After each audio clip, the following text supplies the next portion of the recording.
As cliche as it may sound, like this album literally saved my life. Taylor Momsen is the front person for the rock band The Pretty Reckless. The group recently released their album Death by Rock and Roll, the first album in more than 5 years. At 25 and still alive.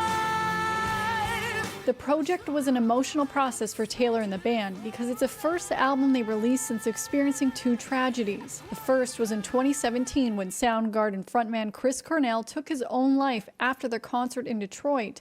The Pretty Reckless opened for them that night. Then, just 11 months later, their longtime producer and friend Kato died in a motorcycle crash.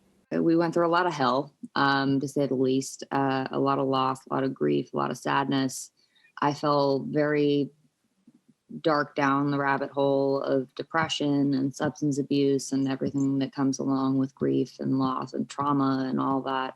Taylor says it was really difficult to sing some of the songs as they were so personal, and for a long time, she wasn't even able to listen to music because it was too painful for her. When you lose everything and you're back to your bare bones, like where do you start again? And the answer is the beginning.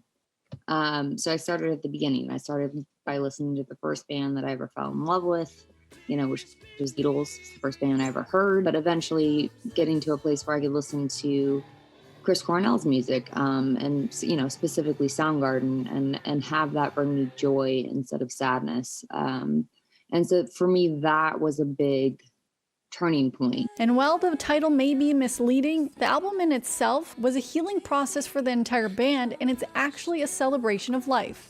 To me, Death by Rock and Roll is this battle cry for life. It's this battle cry for freedom. It was a phrase that Kato used to say all the time. This year, The Pretty Reckless became the first female-fronted band to have 5 #1 singles when Death by Rock and Roll rose to the top of the mainstream rock charts. While it's an amazing accomplishment, Taylor isn't impressed on how the narrative of her being a female in a rock band is always so prominent. I don't think that that's how music should be judged. I think it should be judged based on quality, based on who's doing the best and who's writing the best songs and who's saying something and really trying and really making an impact. And I would love to be one of those people, but that has nothing to do with what's going on in my pants. You know what I mean? For City News, I'm Lindsay Dunn.